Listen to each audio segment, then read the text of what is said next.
Hi dears, നമ്മുടെ L B എസിൻ്റെ 2026 paramedical അഡ്മിഷന് എത്ര ഇൻഡെക്സ് കയറാൻ സാധ്യതയുണ്ട് എന്നൊരു വീഡിയോ ആണ് ഇത്. നമ്മൾ കഴിഞ്ഞ വർഷങ്ങളിൽ, അത് 2025, 24, 23 വർഷങ്ങളിൽ കയറിയ ഒരു ഇൻഡെക്സാണ് ഈ ഒരു വീഡിയോയിൽ ചർച്ച ചെയ്യുന്നത്. പിന്നെ നിങ്ങൾക്ക് കിട്ടാൻ ചാൻസ് ഉണ്ടോ എന്ന് അറിയാൻ വേണ്ടിയിട്ട് ഞാൻ പറഞ്ഞ ജസ്റ്റ് ഒന്ന് കമൻറ്റ് ചെയ്യൂ, ഞാൻ റിപ്ലൈ ആയിട്ട് നൽകുന്നതായിരിക്കും. ഓക്കെ, ഞാൻ ലാസ്റ്റായിട്ട് പറയാം. ഓക്കെ, അപ്പോൾ ജസ്റ്റ് നോക്കിക്കോളൂ. അപ്പോൾ നിങ്ങൾക്ക് ഞാൻ എന്ത് വെച്ചിട്ട് പറയുന്നതെന്ന് മനസ്സിലാവുള്ളൂ. ഓക്കെ, നമ്മുടെ എൽ ബി എസിലേക്ക് വരുമ്പോൾ 19ഓളം പാരാമെഡിക്കൽ കോഴ്സസ് വരുന്നുണ്ട്. അപ്പോൾ ഇത് സ്കോപ്പ് ഉണ്ടെന്നൊക്കെ വിദ്യാർത്ഥി ചോദിച്ചിരുന്നു. നിങ്ങൾ ജസ്റ്റ് ഏതാണ് കോഴ്സ് അതിൻ്റെ അപ്ഡേറ്റും ഞാൻ ഈ ഒരു വീഡിയോയിൽ കമൻറ്റ് ചെയ്യുമ്പോഴോ അല്ലെങ്കിൽ നമ്മുടെ വാട്സപ്പ് ഗ്രൂപ്പ് ജോയിൻ ചെയ്ത് ചോദിക്കാവുന്നതാണ്. ഓക്കെ, അപ്പോൾ ഇങ്ങനെയാണ് ഇതിൻ്റെ ഒരു കോഴ്സസ് വരുന്നത്. നമ്മൾ അതിൻ്റെ ലിങ്ക് കൊടുക്കാം, നിങ്ങളൊന്ന് ചെക്ക് ചെയ്ത് നോക്കാം. ഓക്കെ, നമ്മളിതിൽ നോക്കുന്നത് എങ്ങനെയാണെന്ന് വെച്ച് കഴിഞ്ഞാൽ ജസ്റ്റ് നിങ്ങളൊരു കോഴ്സ് സെലക്ട് ചെയ്യാം. ഞാൻ അവിടെ സെലക്ട് ചെയ്യണത് നമ്മുടെ ബേസി ഒപ്റ്റോമെട്രി ആണ്. അത് സെലക്ട് ചെയ്തതിന് ശേഷം നിങ്ങൾ ഏത് കോളേജാണ് നോക്കുന്നത് അതൊന്ന് സെലക്ട് ചെയ്യാം. അപ്പോൾ അതിൻ്റെ താഴേക്ക് നോക്കുമ്പോൾ ഞാൻ കൊടുക്കുന്നത് ഗവൺമെൻറ് കോളേജ് കോഴിക്കോടാണ്. അപ്പോൾ അതിൻ്റെ താഴെ ഏതൊക്കെ വിദ്യാർത്ഥികൾ ലഭിച്ചിട്ടുണ്ട്, അത് SM കാറ്റഗറിയിലാണോ അതോ മറ്റ് കാറ്റഗറി റിസർവേഷനിലാണോ ലഭിച്ചിരിക്കുന്നത് എന്നൊക്കെ കാണും. ഓക്കെ, ഞാൻ നോക്കി വെച്ചിട്ട് ഓരോ കോഴ്സിൻ്റെയും അപ്ഡേറ്റ് ലിസ്റ്റ് ഒന്ന് പറയാം, നിങ്ങളൊന്ന് നോട്ട് ചെയ്ത് വെച്ചോളൂ. BSc MLTയിലേക്ക് വരുമ്പോൾ ഗവൺമെൻറ് കോളേജിൽ SM കാറ്റഗറിയിൽ 283 കയറിയിട്ടുണ്ട് ലാസ്റ്റ്. മുസ്ലിമിക്ക് വരുമ്പോൾ 285 കയറിയിരിക്കുന്നത്.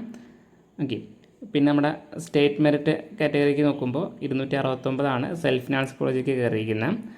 പിന്നെ സെൽഫ് ഫിനാൻസ് കോളേജിൽ തന്നെ ഇഴവ കാറ്റഗറിക്ക് 175, മുസ്ലിം സംവരണത്തിന് 250 വരെയാണ് പോയിട്ടുള്ളത് BSc MLT.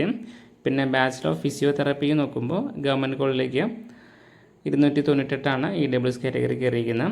പിന്നെ സ്റ്റേറ്റ് മെറിറ്റിക്ക് വരുമ്പോൾ സെൽഫ് ഫിനാൻസിലേക്ക് 224 ഇഴവ കാറ്റഗറിയിൽ കയറിയിരിക്കുന്നത്. ഓക്കെ, അങ്ങനെയാണ് ഇതിൻ്റെ ഒരു ഇത് പോയിരിക്കുന്നത്. ജസ്റ്റ് ഒന്ന് ബാക്കി ഡീറ്റെയിൽസ് നോക്കാം, വീഡിയോ ലെങ്ത് ആവുന്നുണ്ട്. അപ്പോൾ നമ്മുടെ 2024 ഡാറ്റയ്ക്കും 2023 ഡാറ്റ നോക്കുമ്പോൾ ഒരു PDF ആണ്. ഞാൻ അതിൻ്റെ ഡീറ്റെയിൽസ് ഒന്ന് പറയാം. ഈ റിസർവേഷൻ്റെ ഷോർട്ട് ഒന്ന് നോക്കിക്കോളൂ. ഓക്കെ, BH ME എന്നുള്ളതൊക്കെ ഉള്ളതാണ്.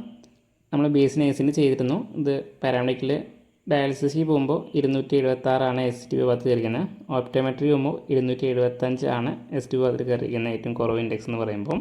പിന്നെ അതുപോലെ തന്നെയാണ് മെഡിക്കൽ ലാബോറട്ടറി വരുമ്പോൾ അത് ജസ്റ്റ് 284. ന്യൂക്ലിയർ മെഡിസിൻ അതുപോലെ കൊടുത്തിട്ടുണ്ട്. ഇത് ഡീറ്റെയിൽ ആയിട്ട് നിങ്ങൾ ജസ്റ്റ് കമൻറ്റ് ചെയ്യുക, നിങ്ങളുടെ ഒരു നെയിം, അതുപോലെ തന്നെ നിങ്ങൾ ഏത് കോഴ്സാണ് നോക്കുന്നത് അത്, പിന്നെ റിസർവേഷൻ ഉണ്ടെങ്കിൽ അങ്ങനെ. അപ്പോൾ ഞാനിത് മറുപടി ആയിട്ട് നൽകുന്നതായിരിക്കും. ഇത് 2024 ഡാറ്റയാണ്. 23 ഡാറ്റ അപ്പോൾ പറയാം. അപ്പോൾ 24 കുറച്ച് ടൈറ്റ് ആയിരുന്നു, അതുപോലെയാണ് നമുക്ക് 2026 നമ്മൾ പ്രതീക്ഷിക്കുന്നത്. ഓക്കെ, 2023 വരുമ്പോൾ ഒന്നുകൂടി സിമ്പിളായിരുന്നു, അതായത് വലിയ കോമ്പറ്റീഷൻ തോന്നിയില്ല. അത് ഒന്നുകൂടി താഴ്ന്നു പോയിട്ടുണ്ട് അതിന് ഇൻഡെക്സൊക്കെ. BSc നേഴ്സിങ്ങിൻ്റെയാണ് മുകളിൽ കാണിക്കുന്നത്, നമ്മൾ വീഡിയോ ചെയ്തിട്ടുണ്ട്. അതിൻ്റെ ലിങ്ക് ഡിസ്ക്രിപ്ഷനിൽ കൊടുക്കാം. ഇവിടെ BSc നേഴ്സിംഗ് അല്ലാണ്ട് പാരാമെഡിക്കലിലേക്ക് പോകുമ്പോൾ BSc ഒപ്റ്റോമെട്രി നോക്കുമ്പോൾ 225 കയറിയിരിക്കുന്നത് ഗവൺമെൻറ് കോളേജിൽ. നമ്മുടെ തിരുവനന്തപുരത്തെ കോളേജിലാണ് കയറിയിരിക്കുന്നത്.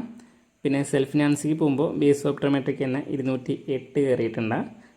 അടുത്ത നമ്മുടെ പ്രൊഫഷണൽ ടെക്നോളജി നോക്കുമ്പോൾ 199 കയറിയിട്ടുണ്ട്. റേഡിയോളജി 286. പിന്നെ നമ്മുടെ കാർഡിയോ 277 കയറിയിട്ടുണ്ട്. അങ്ങനെ മറ്റു കോഴ്സസും നമ്മൾ സ്ക്രീനിൽ ജസ്റ്റ് കാണിക്കുന്നുണ്ട്, നിങ്ങളൊന്ന് ചെക്ക് ചെയ്തോളൂ. ഓക്കെ, അപ്പോൾ ഈ ഒരു വർഷത്തെ ഡാറ്റ കിട്ടാനായിട്ട് ജസ്റ്റ് നിങ്ങളുടെ ഏത് കോഴ്സാണ് നോക്കുന്നത്, പിന്നെ നിങ്ങളുടെ ഒരു റിസർവേഷൻ ഒന്ന് കമൻറ്റ് ചെയ്താൽ ഞാൻ അതിന് റിപ്ലൈ നൽകുന്നതായിരിക്കും. റാങ്ക് വരികയാണെങ്കിൽ ആ ഒരു ടൈമിൽ റാങ്ക് കൂടി നൽകിക്കഴിഞ്ഞാൽ ഏകദേശം കറക്റ്റ് നിങ്ങൾക്ക് പറഞ്ഞു തരാൻ കഴിയും ചാൻസ് ഉണ്ടോ ഇല്ലയെന്ന്. ഓക്കെ, പിന്നെ നമ്മുടെ വാട്സപ്പ് ഗ്രൂപ്പിൽ ജോയിൻ ചെയ്തോളൂ അപ്ഡേറ്റുകൾ ലഭിക്കാനായിട്ട്. ചാനലൊന്ന് സപ്പോർട്ട് ചെയ്യുക. Thank you for watching.